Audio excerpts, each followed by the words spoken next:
Nah ini kira-kira sekecil ini ya guys. Jadi karena aku nggak pakai chopper, aku pakai blender biasa. Kalian bisa pakai blender bumbu atau blender buah. Nah ini aku pakai blender buah yang biasa dipakai itu untuk bikin es. Jadi si dagingnya itu harus kecil-kecil. Kalau misalkan kalian punya chopper ini jauh lebih mudah ya. Jadi si bagian dagingnya itu lebih halus nanti pada saat di blender. Nah, jangan lupa nanti pada saat di blender itu ditambahkan air dingin.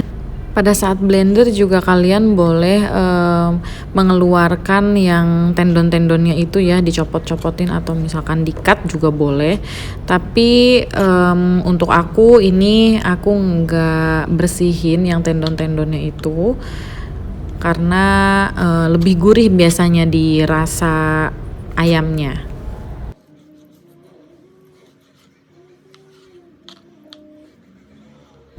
Setelah kita potong-potong kurang lebih seperti ini ya guys potongannya, jadi nggak terlalu besar, masih dikecilin lagi, kita potong lagi gitu.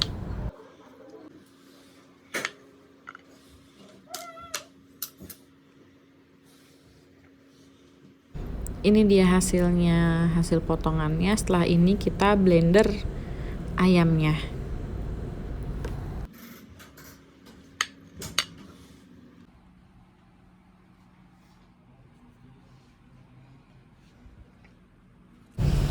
Nah ini kalau misalkan kalian gampang bisa diulek atau juga diparut, tapi karena kebetulan aku males ngambil parutan yang kecil-kecil itu guys, yang biasa, jadi aku pakai parutan keju ini, itu pun gak masalah ya. Ini style masaknya cocok banget buat kalian yang jadi anak kos atau misalkan di rumahnya juga nggak punya ulekan atau nggak punya parutan yang kecil itu.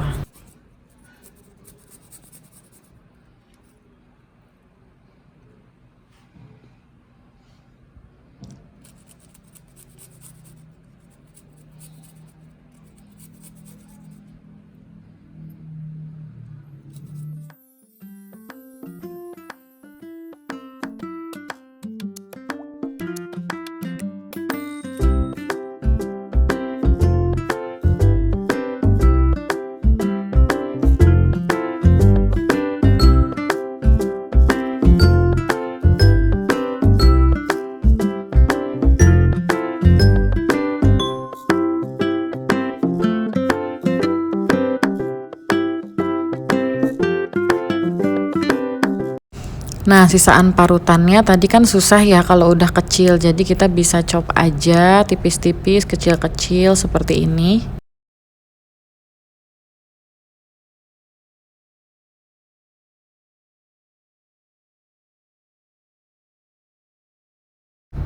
Nah, dilanjut kita potong-potong satu siung bawang bombay ya guys. Ini satu siung bawang bombay kita potong halus juga, sama.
step selanjutnya kita parut keju cheddarnya nih ya guys.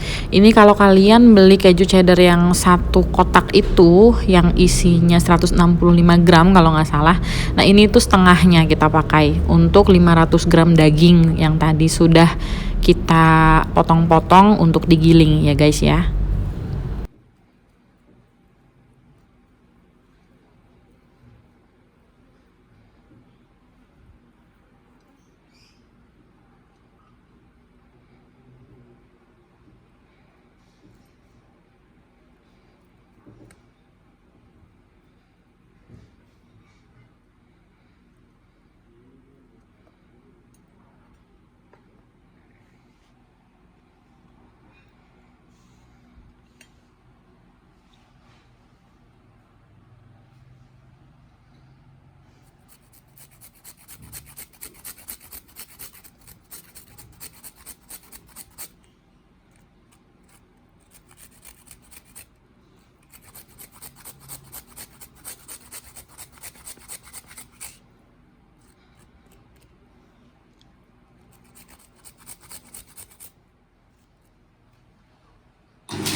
karena cetakan tadi yang aku pakai itu bulat guys, jadi kita potongnya itu yang penting ada yang kotaknya gitu ya.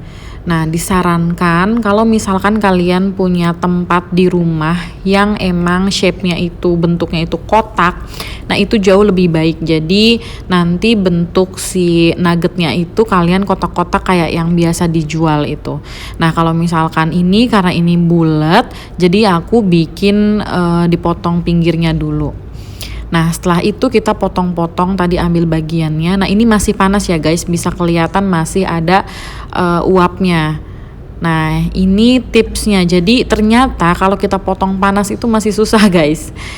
Nah, kalau aku boleh saranin kalian, ini bisa kotak segede gini, ini masih panas posisinya. Jadi karena ini susah di saat motongnya karena masih lembek, jadi kalian bisa masukin ke kulkas dulu gitu ya.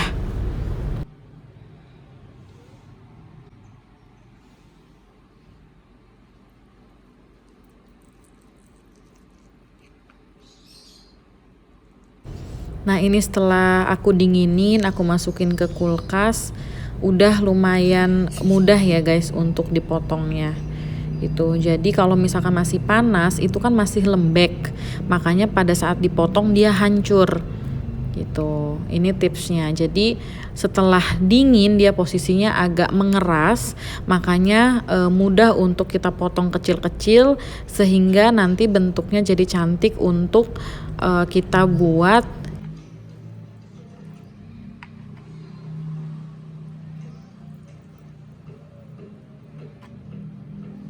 Nah, bisa lihat sendiri ya, jadi ada beberapa part yang emang masih lembek gitu, masih panas.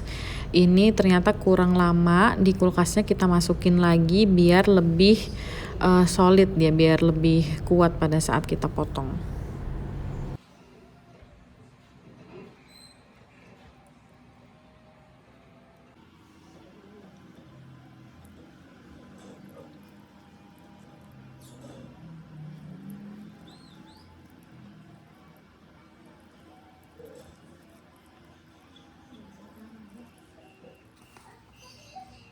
Nah, setelah itu kita siapkan untuk membuat lapisan luar nuggetnya ya guys. Jadi ini aku pakai tepung serbaguna supaya rasanya itu udah enak. Jadi setelah tepung serbaguna ini kurang lebih 4-5 sendok makan ya untuk yang pertama. Kalian bisa nambah sedikit-sedikit. Kita tambahin air sedikit. Nah, itu konsistensinya kalian kira-kira. Jadi tidak terlalu encer dan juga tidak terlalu padat ya guys ya. Nah, untuk rasa si serbaguna ini kalian bisa tambahkan garam sedikit atau lada sedikit boleh, atau totole terserah. Jadi supaya rasanya itu lebih balance sesuai yang kalian suka. Nah, kalau misalkan ternyata ini cukup berarti sudah tidak usah ditambah apa-apa lagi gitu. Karena yang tadi menurutku terlalu encer guys, jadi aku tambahin lagi 1 sendok makan tepung serbagunanya ya. Seperti ini konsistensinya kurang lebih.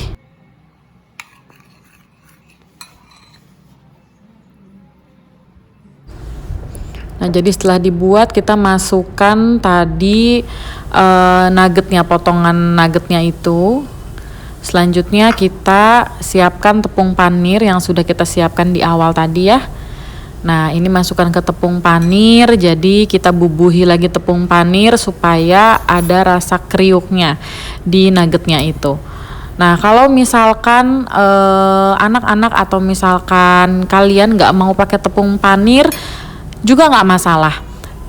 Itu bisa langsung digoreng aja ya, cuman agak beda sedikit aja nuggetnya karena nggak ada kriuk-kriuknya gitu. Nah, kalau misalkan kalian mau lebih kriuk lagi, tepung panirnya yang warna putih yang agak gede gitu ya butirannya. Jadi kalau misalnya yang oranye ini memang butirannya agak halus, itu sesuaikan dengan selera masing-masing gitu. Jadi ini kita lakukan untuk semua potongan ayam atau potongan nugget yang sudah kita siapkan tadi. Setelah kita bubuhi tepung panir, lalu kita bisa simpan di kulkas kalau misalkan kalian sekali-kali lapar, atau bisa langsung digoreng, hasilnya pun bisa langsung enak dijamin insya Allah ya. Yang penting itu kalian sesuaikan dengan selera masing-masing, apakah suka asin atau tidak, bisa ditambahkan garam atau misalkan ditambahkan juga totole atau kaldu ayam atau kaldu sapi yang kalian suka. Oke guys.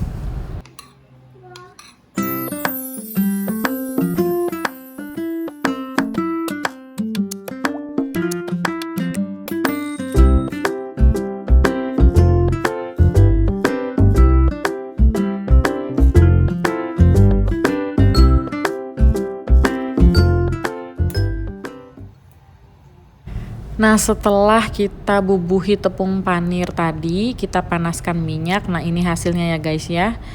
Ini hasil yang sudah kita buat tadi. Kita bisa langsung menggorengnya. Pastikan minyaknya panas. Nah, ini tidak perlu lama-lama ya guys, karena posisinya memang sudah matang gitu. Jadi tinggal dibulak-balik, karena kalau kelamaan bisa jadi warna coklat nanti warnanya.